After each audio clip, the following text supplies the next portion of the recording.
Hello everyone, मैं हूँ जैनुल शेख और हम लोग पढ़ रहे हैं रिप्रोडक्शंस इन ऑर्गेनिजम्स। ठीक है, लास्ट लेक्चर में हम लोगों ने बात किया था कि रिप्रोडक्शंस क्या होता है, उसकी प्रॉपर डेफिनेशंस हम लोगों ने देखा था।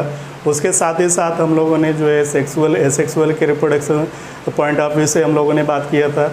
एसेक्सुअल क्या होता है, एसेक्सुअल क्यों होता है, और सेक्सुअल फिर हम लोगों ने सेक्सुअल की बात किए थे। ठीक है, और वहीं पे हम लोगों ने जो है एवोल्यूशंस के पॉइंट ऑफ व्यू से भी हम लोगों ने बात किया था।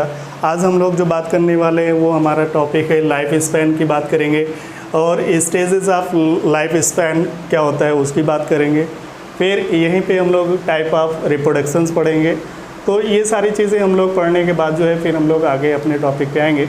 तो यहाँ पे देखते हैं लाइफ स्पैन। ठीक है, तो लाइफ स्पैन क्या होता है, the period from birth to the natural death in an organisms. ठीक है, हमने क्या बोला, द पीरियड मतलब बर्थ से लेकर के, ठीक है, जो बर्थ से लेकर के, ठीक है, उसके जो है डेथ होने तक का जो ड्यूरेशन है, ठीक है,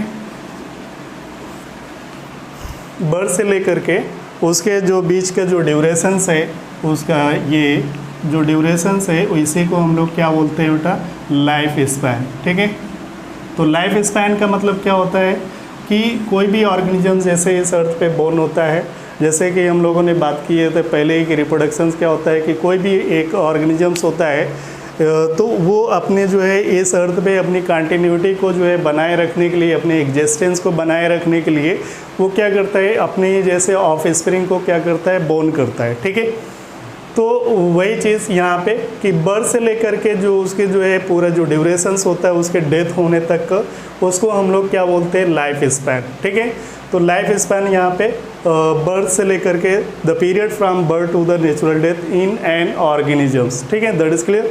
अब यहाँ पे अगर आप बात करोगे तो यहाँ पे क्या है कि आपके एनसीईआरटी के पेज पे देखोगे एक बड़ा सा जो है पूरे पेज में उन्होंने कई ऑर्गेनिजम्स के उन्होंने क्या दे रखे, उनके लाइफ स्पैन दे रखे। ठीक है, तो लाइफ स्पैन और लाइफ एक्सपेक्टेंसी यहीं पे हम लोग थोड़ा सा बात कर लेते हैं।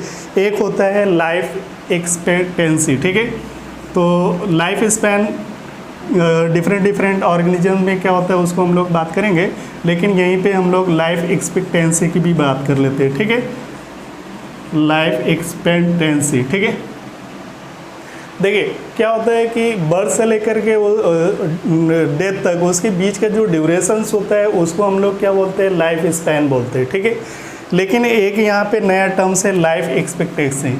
दोनों में थोड़ा सा डिफरेंस ये होता है कि जनरली ये क्या है, ये एक पॉपुलेशंस का एक वर्ड है जिसमें कल हम लोगों ने देखा था डेमोग्राफी में। तो लाइफ एक्सपेक्टेंसी का मतलब ये होता है कि जनरली पूरे एक कोई पर्टिकुलर एक स्पीसीज़ की जो पूरी पॉपुलेशंस है तो उसमें से हम लोग कम से कम उस पूरे पॉपुलेशंस का कम से कम हम लोग 50% लोगों को ये देखते हैं कि ये कितने एज तक ये क्या कर रहा है, सर्वाइव कर रहा है। मतलब पूरे उस पर्टिकुलर स्पीसीज़ के 50% पॉपुलेशंस को हम लोग ऑब्ज़र्व करते हैं, स्टडी करते हैं कि कम से कम वो 50% पॉपुलेशन कितनी अपनी लाइफ को स्पान कर रही है। तो इसको हम लोग बोलते हैं लाइफ एक्सपेक्टेंसी। ठीक है, और ये जबकि लाइफ स्पैन क्या होता है, लाइफ स्पैन आपका जो होता है वो बर्थ से लेकर के नेचुरल डेथ तक। आप देखिए यहाँ पे एक वर्ड लिखा है नेचुरल डेथ। ठीक है, ऐसा नहीं है कि जो है कोई पर्सन है और किसी डिजीज़ की वजह से या किसी जो है एक्सीडेंटल केस की वजह से वो जो है वो क्या हुआ, उसका डेथ हो गया। मान लीजिए कि वो 10 ईयर का या 15 ईयर्स का था और उसका क्या हुआ कि एक्सीडेंट हो गया और एक्सीडेंट होने की वजह से उसकी डेथ हो गई, तो उसको हम लोग जो है वो ये नहीं बोलेंगे कि उसकी लाइफ स्पैन सिर्फ 10 ईयर या 15 ईयर्स थी। ठीक है, उसको यहाँ पे इसीलिए जो है क्लियर कर दिया गया कि उसकी जो है नेचुरल डेथ, ठीक है, कैसी डेथ होनी चाहिए, नेचुरल डेथ होनी चाहिए। ठीक है, तब उसको हम लोग बोलेंगे कि लाइफ स्पैन उसका इतना था। ठीक है, तो नेचुरल डेथ होनी चाहिए। तो लाइफ स्पैन और लाइफ एक्सपेक्टेंसी की हम लोगों ने बात किया। तो साथ ही साथ यहाँ पे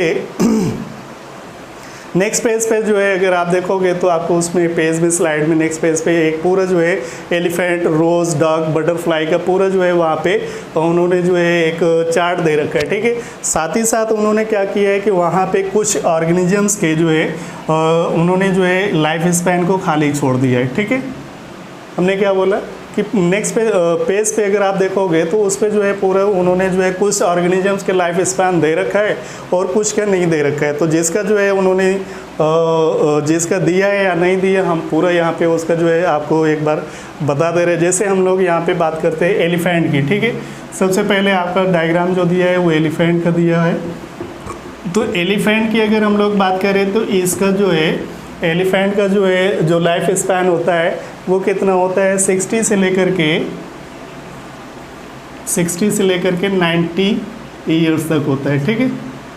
तो एलिफेंट का लाइफ स्पैन कितना होता है 60 से लेकर के 90 ईयर। फिर इसी तरीके से दूसरा आपको वहाँ पे दिया है रोज़ का दिया है। तो रोज़ की अगर हम लोग बात करें तो रोज़ का कितना होता है 5 to 7 ईयर्स, ठीक है।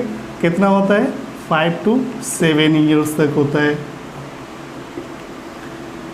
फिर हम लोग नेक्स्ट की अगर बात करें तो हमारा जो है डॉग का वहाँ पे दे रखा है। तो डॉग की अगर हम लोग बात करें तो डॉग का वहाँ पे कितना है बेटा, वहाँ पे डॉग की लाइफ स्पैन जो दे रखा है उन्होंने 20 से लेकर के 30 ईयर्स तक दे रखा है, ठीक है। कितना 20 से लेकर के 30 ईयर्स तक, ठीक है।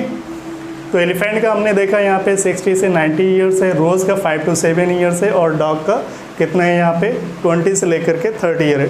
फिर इसके बाद एक वहाँ पे उन्होंने बटरफ्लाई बना रखा है। तो बटरफ्लाई की अगर हम लोग बात करें तो बटरफ्लाई का लाइफ स्पैन जो होता है वो कितना होता है 1 से लेकर के 2 वीक्स तक होता है। कितना 1 से लेकर के 2 वीक्स तक होता है, ठीक है। इसके बाद फिर हम लोग जो है क्रो की बात करते हैं, क्रो, ठीक है। तो क्रो की अगर हम लोग बात करें तो उसकी लाइफ स्पैन यहाँ पे जो दे रखा है क्रो का, तो क्रो का लाइफ स्पैन जो होता है वो आपका जो है कितना होता है 15 ईयर्स, ठीक है। समझ में आ रहा?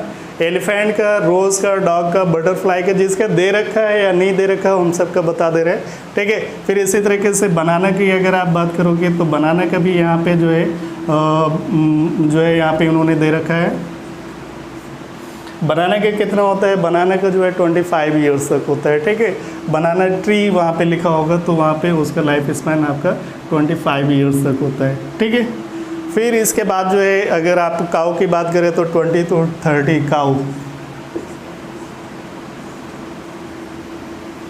काऊ की कितनी होती है 20 से लेकर के 30 ईयर्स तक होती है, ठीक है।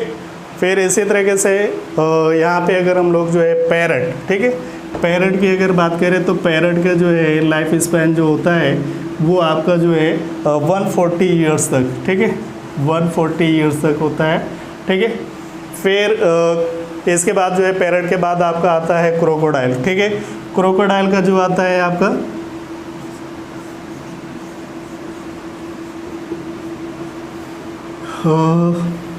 क्रोकोडाइल का आता है आपका 60 ईयर्स, ठीक है। कितना आता है 60 ईयर्स,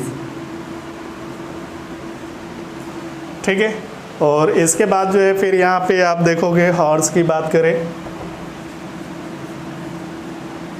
हॉर्स की भी लगभग 60 ईयर्स तक होती है, ठीक है।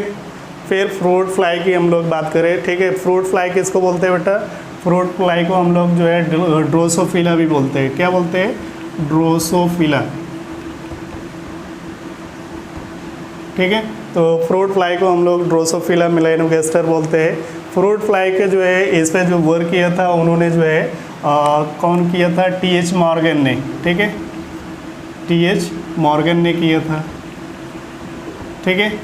तो इसका लाइफ जो होती है वो आपका जो है 30 डेज तक होती है फ्रूट फ्लाई का।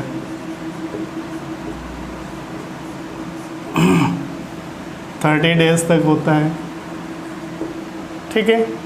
फिर इसके बाद जो है राइस की अगर हम लोग बात करें तो राइस का जो है आपका कितना होता है 3 to 4 मंथ, ठीक है। कितना होता है 3 to 4 मंथ राइस का 3 to 4 मंथ, ठीक है।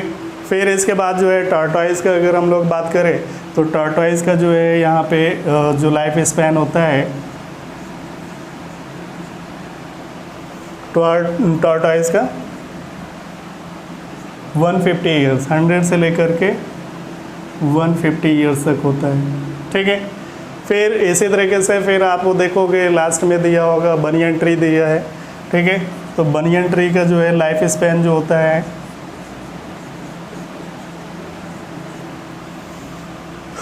बनियन ट्री का जो है 200 से लेकर के 300 साल तक या 200 साल, ठीक है। अब इतनी चीज़ें यहाँ पे दे रखा है आपके उसमें पेज में, ठीक है। तो सबका जितना भी वहाँ पे कुछ का छूटा हुआ है, कुछ का जो है वहाँ पे लिखा हुआ है, जिसका छूटा हुआ है तो यहाँ से हम पूरा आपको बता दिए, इससे आप कंसर्न करें। बिल्कुल सही है यहाँ पे लाइफ स्पैन, आपको यही जो अगर आपका एग्ज़ाम में आता है तो आपको बिल्कुल यही लिखना है, ठीक है। तो हमने क्या बोला कि लाइफ एक्सपेक्टेंसी लाइफ स्पैन की, तो सबसे पहले हम लोगों ने एलिफेंट की बात किया रहा, जिसकी 60 to 90 ईयर्स होती है। रोज़ की 5 to 7 ईयर्स तक होता है। डॉग का जो है 20 से लेकर के 30 ईयर होता है। बटरफ्लाई का 1 से 2 वीक्स होता है। क्रो का 15 ईयर्स होता है। बनाना का 25 ईयर्स। ये इस तरीके से सब हमने आपको बताया, ठीक है। अब यहाँ पे अगर आप एनसीईआरटी की लाइन को वहाँ पे जब आप उसकी अपने टेक्स्ट बुक की लाइन पढ़ते हैं तो वहाँ पे दिया है कि कुछ प्लांट का जो है सेवरल थाउजेंड ईयर्स तक होती है, ठीक है। मतलब बनियन ट्री का साइंटिफिक नेम क्या होता है, इसको हम लोग बोलते हैं फाइकस बेंगलेंसिस। क्योंकि इसका सबसे बड़ा जो ट्री होता है पूरा वर्ल्ड में सबसे बड़ा ट्री फाइकस का, आपको बरगद का जो है सबसे बड़ा जो है बरगद आपको जो है कोलकाता में देखने को मिलेगा, कोलकाता यानी वेस्ट बंगाल में। तो इसी वजह से इसका नाम क्या रखा गया, फाइकस बेंगलेंसिस। इसी तरीके से पीपल होता है, पीपल को हम लोग जो है साइंटिफिक नेम उसको क्या देते हैं, उसका साइंटिफिक नेम जो होता है वो उसका नाम रखते हैं फाइकस रिलीजियोसा। क्या नाम रखते हैं, फाइकस रिलीजियोसा। यहाँ पे लिख दे रहे हैं फाइकस रिलीजियोसा, ठीक है, रिलीजियोसा, ठीक है। फाइकस रिलीजियोसा बोलते हैं। फाइकस रिलीजियोसा क्यों बोलते हैं, क्योंकि रिलीजन से रिलेटेड है। हम लोग ऐसा मानते हैं कि जो पीपल का जो प्लांट होता है, ट्री होता है, उसमें जो है ब्रह्मा जी का वास होता है। तो इस वजह से चूँकि ये रिलीजन से रिलेटेड है, उसका जो है वर्शिप किया जाता है, पूजा किया जाता है। इस वजह से इसका क्या नाम रख दिया गया, फाइकस रिलीजियोसा, यानी फाइकस के प्लांट से रिलेटेड है। एक लेरिया ट्राइडेंटेटा, याद रखना बेटा, एक प्लांट होता है लेरिया ट्राइडेंटेटा, ठीक है। फाइकस रिलीजियोसा की जो है लाइफ स्पैन जो है 2000 से लेकर के 3000 नियर अबाउट तक होती है, ठीक है। 3000 ईयर्स तक, मतलब कि हमारे इंडिया में सबसे बड़ा जो है सबसे लंबा लाइफ स्पैन किसका है, बनियन ट्री, और उसके बाद जो है पीपल का, ठीक है। एक साउथ वेस्ट कैलिफोर्निया, तो वहाँ पे लेरिया, ठीक है, क्या नाम है, लेरिया, ठीक है, लेरिया ट्राइडेंटेटा, लेरिया ट्राइडेंटेटा एक ट्री होता है साउथ वेस्ट कैलिफोर्निया में। इसकी जो लाइफ स्पैन को वहाँ पे बताया गया है, तो वो लाइफ स्पैन आपका कितना होता है, उसका 11,300 ईयर्स, ठीक है। मतलब सबसे ज़्यादा, मतलब इस अर्थ पे सबसे ज़्यादा साउथ वेस्ट कैलिफोर्निया में पाया जाने वाला प्लांट लेरिया ट्राइडेंटेटा होता है, जिसका सबसे ज़्यादा लाइफ स्पैन होता है, ठीक है। तो इसको यहाँ पे हम थोड़ा सा रफ कर रहे हैं, नोट कर लेना, ठीक है। अब आगे बात करते हैं।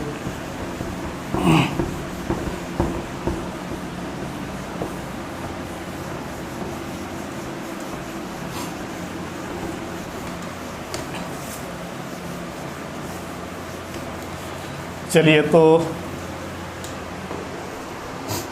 ठीक है, तो हम लोग अब इसके बाद आगे बात करते हैं, ठीक है। तो वहाँ पे जब उन्होंने आगे ये लिख रखा है कि जो है कुछ वहाँ पे जो है एक सेंटेंस लाइफ स्पैन वाला जहाँ पे लिखा है वहीं पे जो है उन्होंने और आगे क्या लिखते हैं कि जो लाइफ स्पैन होता है not depend on the size, ठीक है। मतलब कि जो है साइज़ पे मैटर नहीं करता है कि अगर कोई छोटे साइज़ का है तो उसका लाइफ स्पैन ज़्यादा होगा, कम होगा, और कोई बड़ा ऑर्गेनिज्म से है तो उसका जो है लाइफ स्पैन बड़ा ज़्यादा होगा, ठीक है। मतलब कि साइज़ पे मैटर नहीं करता है लाइफ स्पैन। छोटे से यहाँ पे जैसे वो देखें, पैरट का लाइफ स्पैन कितना होता है, पैरट का अगर हम लोग बात करें तो पैरट का लाइफ स्पैन जो होता है आपका वो होता है 140 ईयर्स, ठीक है। अब जबकि वहीं पे अगर हम लोग क्रो की बात करें तो क्रो जो है उसके लाइफ स्पैन 50 ईयर्स होता है, ठीक है।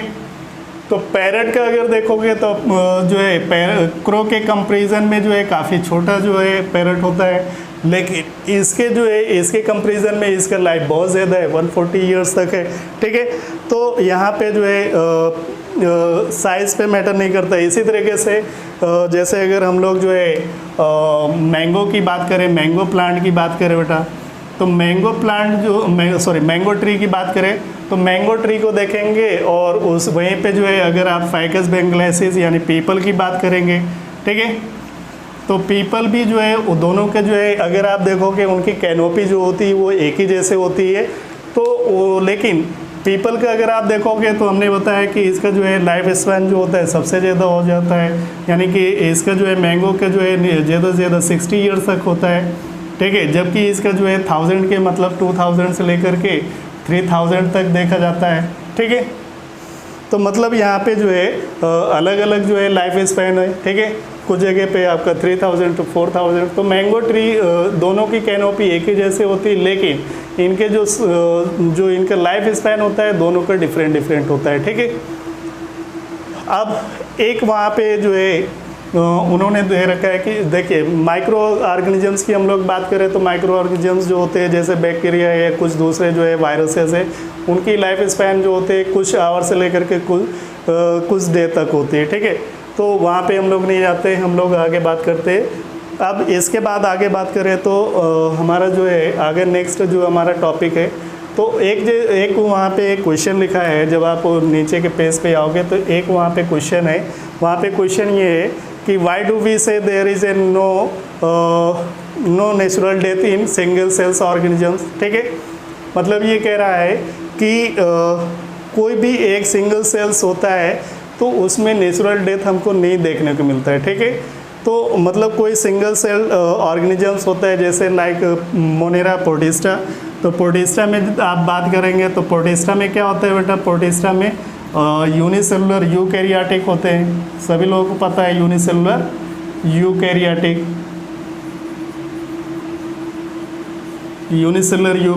होते हैं। ठीक है, अब यूनिसेलुलर यूकैरियोटिक है, इनके अंदर क्या होता है कि जो है इनकी नेचुरल डेथ इसलिए नहीं होती। यूनिसेलुलर में प्रोटिस्टा में कौन का आता है, अमीबा आता है, ग्लूइना आता है, पैरामीशियम आता है, प्लाज्मोडियम आता है, क्लोरेला आता है, बहुत सारे आते हैं।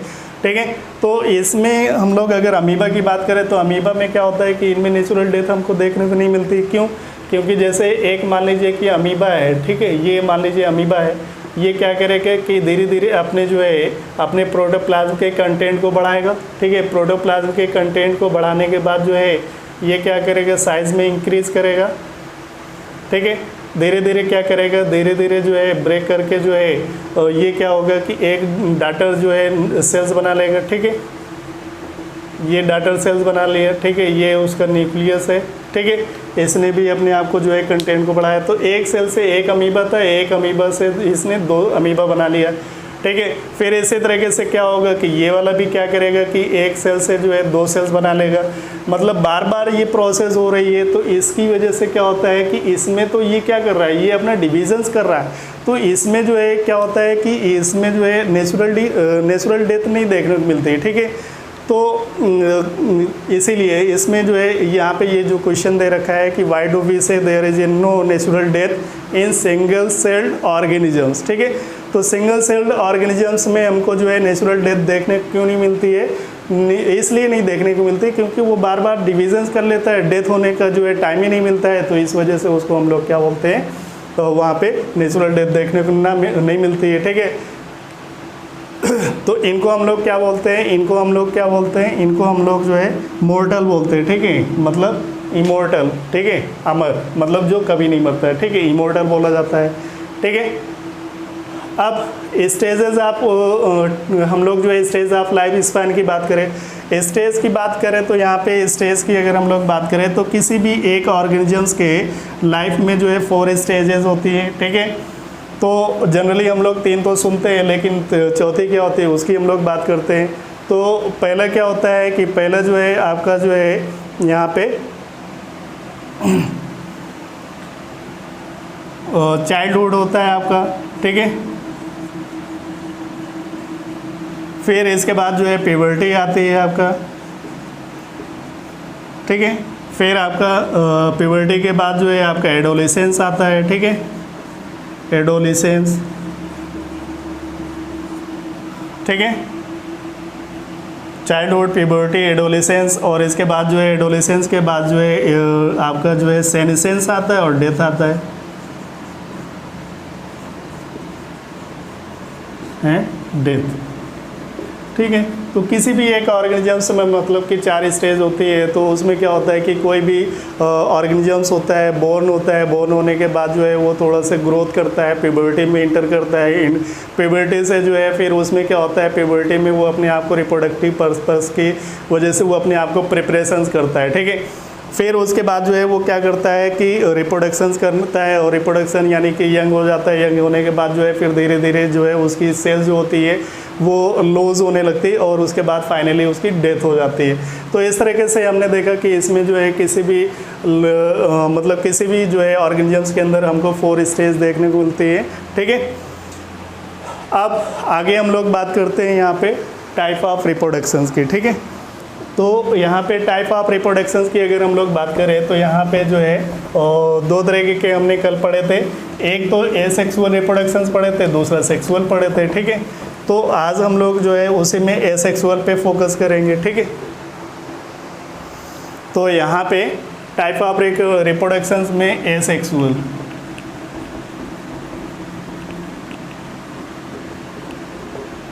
एसेक्सुअल रिप्रोडक्शंस, ठीक है। याद है आपको कल हमने बताया था कि एसेक्सुअल क्या होता है, यूनिपेरेंटल होता है, गैमेटोजेनेसिस नहीं पाया जाता है, गैमेट का फॉर्मेशन नहीं होता है, फर्टिलाइजेशन नहीं होता है, एम्ब्रियोनिक डेवलपमेंट नहीं होता है, ठीक है। ये सारी चीज़ें आपको दिमाग में रखना है, ठीक है। तो एसेक्सुअल रिप्रोडक्शंस में यहाँ पे देखिए बहुत सारे ऑर्गेनिजम्स हैं जिनके बारे में हमको क्या करना है वहाँ पे वो करना है, ठीक है। मतलब बहुत सारे ऑर्गेनिजम्स में मतलब देखिए बायोडाइवर्सिटी जो है बहुत ज़्यादा है। जैसे कि अगर हमको पता है कि 1.7 मिलियन तक जो है हमारे यहाँ जो है टोटल अभी तक जो है स्पीसीज़ को डिस्कवर्ड किया जा चुका है, यानी कि लगभग जो है इतनी जो है 1.7 मिलियन स्पीसीज़ को साइंटिस्टों ने डिस्कवर्ड कर चुके हैं, ठीक है। अब 1.7 मिलियन में से इसमें से जो डिफरेंट ऑर्गेनिजम्स है उनमें डिफरेंट तरीके से मोड ऑफ रिप्रोडक्शंस होता है, ठीक है। तो मोड ऑफ रिप्रोडक्शंस जो होता है वो डिफरेंट तरीके का होता है। तो इसमें हम लोग जो आज पढ़ना है वो आज हम लोग टोटल जो है एसेक्सुअल रिप्रोडक्शंस करेंगे। अब एसेक्सुअल रिप्रोडक्शन जो होता है ये इसमें कई तरीके से होता है। तो इसमें सबसे पहले हम लोगों को क्या पढ़ना है, फिजन पढ़ना है, बडिंग पढ़ना है। बडिंग के बाद जो है फिर हम लोग फ्रेगमेंटेशन पढ़ेंगे, फिर ज़ेमा पढ़ेंगे, फिर उसके बाद स्पोरुलेशंस पढ़ेंगे, फिर उसके बाद लास्ट में वेजिटेटिव प्रोपोगेशन पढ़ना है, ठीक है। तो पहले हम लोगों को फिजन पढ़ना है और उसके बाद जो है फिर हम लोगों को जो है बडिंग पढ़ेंगे। तो आज हम लोग सिर्फ फोकस करेंगे फिजन पे, ठीक है। फिजन कितने तरह के, फिजन का मतलब होता है कि 2 पार्ट में डिवाइड हो जाना, ठीक है। जैसे बाइनरी फिजन, ठीक है। तो फिजन का मतलब होता है कोई भी ऑर्गेनिज्म से और 2 पार्ट में अगर वो डिवाइड हो जा रहा है तो उसको हम लोग क्या बोलते हैं, उसको हम लोग बोलते हैं फिजन, ठीक है। तो फिजन यहाँ पे जनरली 3 तरह बाइनरी फिजन जो होता है, फिजन जो होता है यहाँ पे हमने 3 तरीके के बाइनरी फिजन, मल्टीपल फिजन और प्लाज्मेटोमी, ठीक है। कितने तरीके के यहाँ पे लिखे हैं, बाइनरी फिजन, मल्टीपल फिजन और प्लाज्मेटोमी, ठीक है। तो बाइनरी फिजन, मल्टीपल फिजन और प्लाज्मेटोमी, तो एक एक करके हम लोग यहाँ पे देखते हैं। सबसे पहले आता है सिंपल बाइनरी फिजन, ठीक है। कौन सा, सिंपल बाइनरी फिजन। तो सबसे पहले सिंपल बाइनरी फिजन हमको किस में देखने को मिलता है, अमीबा में देखने को मिलता है सिंपल बाइनरी फिजन। यहाँ पे एक अमीबा होता है, एक अमीबा जो होता है वो अपने जो है धीरे धीरे जब अपने प्रोटोप्लाज्म के कंटेंट को बढ़ा लेता है तो उसमें से जो है उसका जो रेगुलेशंस होता है कम हो जाता है। तो वो अब क्या करती है, अपने आप को जो है धीरे धीरे अपने जो है अपने सेल्स को वो क्या करती है, डिवाइड करने लगती है, ठीक है। धीरे धीरे सेल्स के कंटेंट को डिवाइड करने लगते हैं। तो इसमें से जो है फाइनली जो है एक सेल्स ये बन जाएगी, एक सेल्स ये बन जाएगा। तो इसको हम लोग क्या बोलेंगे बेटा, इसको हम लोग बोलेंगे बाइनरी फिजन, ठीक है। किसमें हमको देखने को मिलता है, अमीबा वगैरह में देखने को मिलता है सिंपल बाइनरी फिजन, इसको हम लोग बोलते हैं, ठीक है। तो यहाँ पे एग्जांपल में आप यहाँ पे लिख सकते हैं अमीबा, ठीक है, अमीबा। अब दूसरा है लॉन्गिट्यूडनल, ठीक है, आपने पढ़ो लॉन्गिट्यूडनल का मतलब क्या होता है। लॉन्गिट्यूडनल का मतलब होता है जैसे मान लीजिए कि ये लॉन्गिट्यूडनल, दो चीज़ें आपको पता है, लॉन्गिट्यूडनल होता है और ट्रांसवर्स होता है। जैसे ये मान लीजिए कि ये मार्कर है, ठीक है, अब ये एक कोई ऑर्गेनिजम्स है, ठीक है, ये एक ऑर्गेनिजम्स है वर्टिकल में, तो इसको हम 20 से अगर कट कर रहे हैं, ठीक है, 20 से अगर इसके 2 पार्ट कर लेते हैं तो इसको बायो के लैंग्वेज में हम लोग क्या बोलते हैं, लॉन्गिट्यूडनल डिविजन्स बोलेंगे, ठीक है। और फिर इसको ऐसे अगर हम कट करते जाते हैं तो इसको हम लोग क्या बोलेंगे, ट्रांसफर डिविजन्स बोलेंगे, ठीक है। तो इसीलिए लॉन्गिट्यूडनल डिवीज़न, ट्रांसफर डिवीज़न और तीसरा है ऑब्लिक बाइनरी फिजन, ठीक है। तो लॉन्गिट्यूडनल डिविजन्स हमको देखने को मिलता है किसमें, लॉन्गिट्यूडनल हमको देखने को मिलता है यहाँ पे आपका जो है यूग्लिना में, ठीक है। और ट्रांसफर जो है डिविजन्स हमको जो देखने को मिलता है वो पैरामीशियम में देखने को मिलता है, ठीक है, पैरामीशियम में देखने को मिलता है। फिर ऑब्लिक टाइप का जो है हमको जो है प्लाज्मोडियम या दूसरे उसमें हमको देखने को मिलता है, ठीक है। तो अमीबा इग्लिना मतलब यहाँ पे तिरछा होता है इसमें, ठीक है, इसमें तिरछा जो है आपका डिविजन्स होता है, ठीक है। तो हमने सिंपल बाइनरी फिजन देखा। लॉन्गिट्यूडनल इग्लिना में अगर हम लोग बात करें तो इग्लिना का अगर आपको जो है इमेज आपके अगर दिमाग में हो तो इग्लिना जो है ये आपका कुछ इस तरीके से स्ट्रक्चर होता है,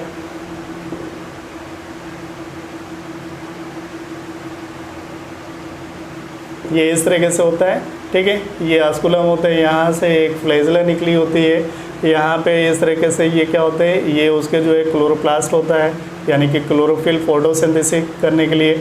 और यहीं पे जो है इसमें अगर आप देखोगे तो यहीं पे न्यूक्लियस होता है, ठीक है।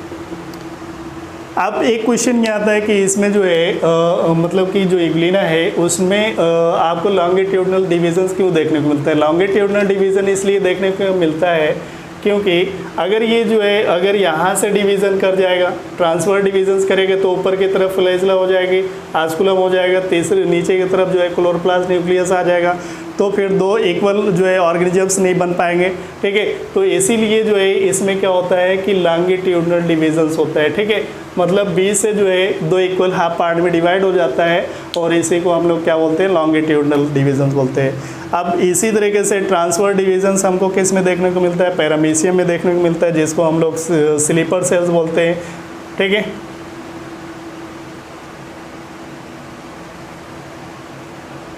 ये इस तरीके से अगर आप देखोगे इसके चारों तरफ जो है ये छोटे छोटे जो है सीलिया होती हैं, ठीक है। अब इसमें क्या कैरेक्टरिस्टिक है, इसमें कैरेक्टरिस्टिक है ये आपका इसका आस्कुलम वाला पार्ट हो गया, ठीक है, ये इसका आस्कुलम वाला पार्ट हो गया। अब यहाँ पे क्या होता है, इसमें 2 तरीके के न्यूक्लियस पाए जाते हैं, ठीक है, 2 तरीके के न्यूक्लियस पाए जाते हैं। एक जो है मैक्रो न्यूक्लियस होता है, एक माइक्रो न्यूक्लियस होता है। ये इसका मैक्रो न्यूक्लियस है, ठीक है, मैक्रो न्यूक्लियस, और ये इसका जो है माइक्रो न्यूक्लियस है, ठीक है। वही चीज़ फिर से कि अगर ये जो है लॉन्गिट्यूडनल डिविजन्स करेगा तो एक तरफ जो है आपका क्या होगा कि एक तरफ जो है माइक्रो न्यूक्लियस आ जाएगा, दूसरी तरफ मैक्रो न्यूक्लियस आ जाएगा। इसलिए इसमें क्या होता है कि इसमें पैरामीशियम में हमेशा क्या होता है कि इसमें जो है ट्रांसवर्स डिविजन्स हमको देखने को मिलता है, ठीक है। अब इसके बाद जो है ऑब्लिक, आप जैसे आपको पता है कि ऑब्लिक में क्या होता है कि उसमें तिरछा होता है। अब हम लोग बात करते हैं मल्टीपल फिजन की, ठीक है।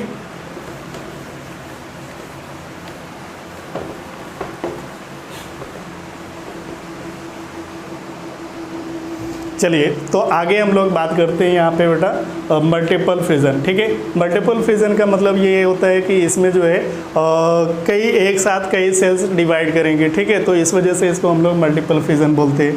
तो यहाँ पे देखोगे कि मल्टीपल फिजन 2 तरह के, एक तो होता है इंसिस्टेड, ठीक है, और एक होता है encysted type. Multiple fission in encysted amoeba, ठीक है, जो मल्टीपल फिजन पाया जा रहा है, ठीक है, जिसको 2 तरह, देखिए अमीबा की कई वैरायटी होती है और कई प्रोसेस होती है। जब अनफेवरेबल कंडीशंस होता है तो उसमें क्या होता है कि कई तरीके की चीज़ें हमको देखने को मिलता है।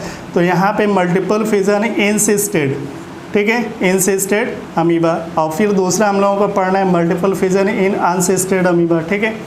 अब इसमें क्या होता है कि जब बहुत ज़्यादा जो है एडवर्स कंडीशंस हो जाती है तो अमीबा क्या करता है कि अपने प्रोटोप्लाज्म को क्या करता है कि उसको कंडेंस कर लेता है, ठीक है। मतलब कि एडवर्स कंडीशन है, अनफेवरेबल कंडीशंस है, तो उसमें भी उसको अपने आप को सर्वाइव करना है। तो सर्वाइव करना है तो उसके लिए क्या करता है कि वो अपने प्रोटोप्लाज्म के अमाउंट को कंडेंस कर लेता है, ठीक है। प्रोटोप्लाज्म के अमाउंट को कंडेंस कर लेता है और कंडेंस करने के बाद जो है क्या करता है कि चारों तरफ से कई सिस्ट की लेयर बना लेता है। मतलब कई सिस्ट जो है, सिस्ट क्या है एक्चुअल में, ये प्रोटेक्टिंग लेयर होती है, ठीक है। तो ये कई सिस्ट लेयर बना लेता है, ठीक है।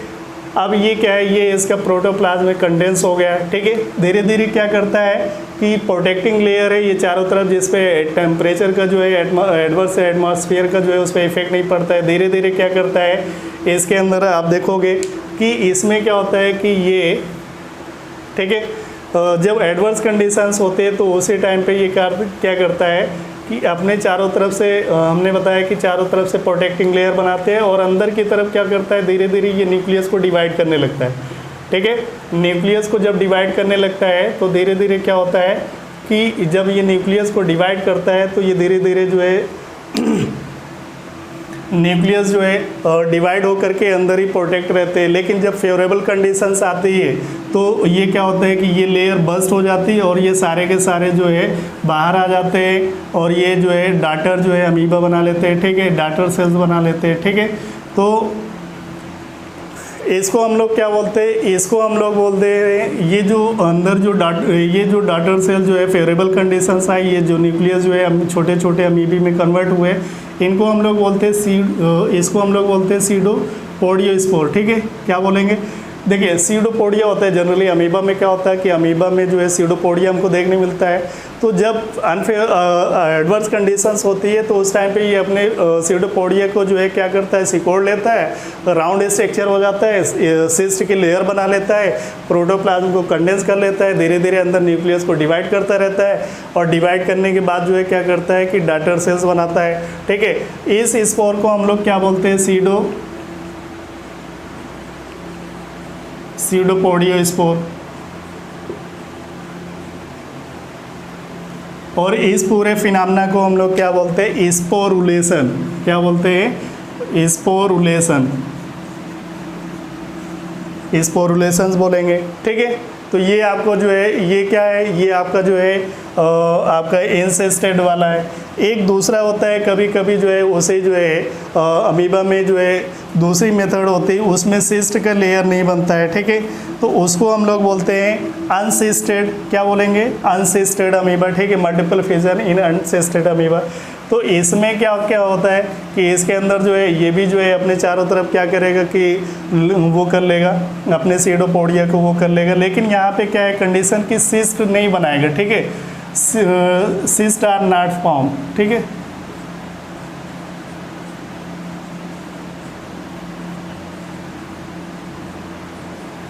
फिर यहाँ पे क्या होता है कि यहाँ पे जो है जो न्यूक्लियस होता है, ठीक है, न्यूक्लियर मेम्ब्रेन क्या होती है, बर्स्ट होती है और उसके जो क्रोमोसोम्स होते हैं वो बाहर आ जाते हैं, ठीक है।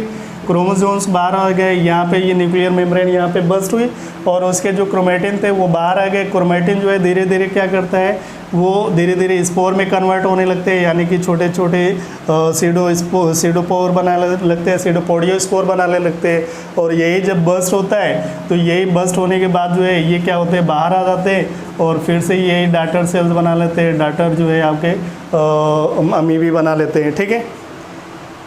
अब इसके बाद जो है एक लास्ट में आता है प्लाज्मोटोमी, ठीक है। तो प्लाज्मोटोमी में क्या होता है, यहाँ पे थोड़ा से हमको दूसरे तरीके से देखने को मिलता है प्लाज्मोटोमी में। मान लीजिए कि प्लाज्मोटोमी का मतलब क्या हुआ कि जैसे एक कोई पिलोमिक्सा है या ओपेलिना है, उसमें जनरली हमको देखने को मिलता है। तो इसमें क्या हो रहा है कि इसमें मान लीजिए कि आपके कितने से सेल्स हैं, यहाँ पे मान लीजिए कि 7 न्यूक्लियस थे, ठीक है। कितने न्यूक्लियस थे बेटा, 7 न्यूक्लियस थे, ठीक है, 7 न्यूक्लियस थे आपके। अब ये जब डिवाइड किया ठीक है। तो एक सेल्स में कितने चले गए, एक सेल्स में जो है इसके जो है 4 न्यूक्लियाई ट्रांसफ़र हो गए। दूसरे वाले में कितने ट्रांसफ़र हुए, दूसरे वाले में जो है आपके 3 आ गए, ठीक है। मतलब टोटल कितने थे, 7 थे। और 7 में से इसमें से जो है जब इसने डिवाइड किया तो एक में क्या हुआ कि 4 जो है न्यूक्लियस से ट्रांसफ़र हो गए और दूसरे वाले में 3 ट्रांसफ़र हो गए। तो अब यहाँ पे आप बोलोगे कि यहाँ पे तो जो न्यूक्लियस है तो वो इम्बैलेंस हो गया। हाँ बिल्कुल सही है, लेकिन ये बाद में अपने आप को जो बाकी के जो बचे हुए जो है न्यूक्लियस होते हैं उसको रिफॉर्म कर लेते हैं। तो मतलब इसमें जो है 4 और बन जाएंगे, ठीक है। तो टोटल 7 हो गए। इसमें कितने बनेंगे, 3 और बन जाएंगे, तो ये टोटल 7 हो गए। इस तरीके की जो प्रोसेस होती है इसको हम लोग क्या बोलते हैं, प्लाज्मोटोमी बोलते हैं, ठीक है। क्या बोलेंगे, प्लाज्मोटोमी। तो आज हम लोगों ने यहाँ पे रिप्रोडक्शंस में हम लोगों ने क्या क्या देखा, यहाँ पे रिप्रोडक्शंस में हम लोगों ने जो है लाइफ स्पैन देखा, स्टेज ऑफ लाइफ स्पैन देखा, और डिफरेंट जो है ऑर्गेनिजम्स की कितनी लाइफ स्पैन होती है उसको हमने देखा। फिर एसेक्सुअल की हम लोग बात कर रहे थे। एसेक्सुअल रिप्रोडक्शंस क्या होता है कि यूनिपेरेंटल होते हैं, ठीक है। उसको हम लोग सारी बातें की। फिर हम लोगों ने फिजन की बात की। इसके बाद नेक्स्ट टाइम पे हम लोग नेक्स्ट लेक्चर में हम लोग बात करेंगे बडिंग की फ्रेगमेंटेशंस की बात करेंगे। इसी के साथ साथ और दूसरे जो पॉइंट हैं एसेक्सुअल के, वो एसेक्सुअल मेथड के, उसको भी हम लोग डिस्कस करेंगे, ठीक है। Okay, thank you.